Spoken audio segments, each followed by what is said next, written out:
నమస్కారం అవ్వా. మీ ఇంట్లో ఉన్న ఓట్లన్నీ మన ప్రభుత్వానికే ఇయ్యాలి.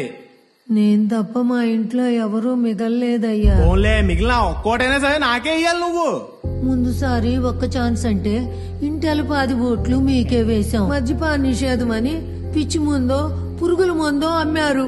అది దాగిన నా మొగుణ్ణి ఆసుపత్రికి తీసుకెళ్తే ఆరోగ్యశ్రీ పథకం అవ్వదని చెప్పారు. అంతే మంచాన పడిపోయాడు. మా పెద్దోడు తాపీ పని చేసేటోడు. ఈ ప్రభుత్వం ఇసుకను ఆపేస్తే పని లేక పని కోసం పక్క రాష్ట్రానికి వెళ్ళాడు. ఇంతవరకు జాడే లేదు. మా చిన్నోడు వ్యవసాయం చేసేటోడు. ఏ పంట వేయాలో ఈ ప్రభుత్వమే చెప్పి ధర స్థిరీకరణ అని గిట్టుబాటు ధర లేకుండా చేస్తే అప్పులు పాలై ఊరేసుకుని చచ్చిపోయాడు. అయినా కొడుకు పోతే బీమా వస్తుంది కావా? బీమా బీమా అంటే నమ్మకం. నా కుటుంబం పోయిన రోజునే ఆ నమ్మకం పోయిందయ్యా. నాకు తలగొరువు పెట్టవలసిన వారి సాగునే నేను చూడవలసి వచ్చింది. ఇక డబ్బంటావా? ఇదిగో తీసుకొని నా పోయిన కుటుంబాన్ని నాకు ఇవ్వగలవా?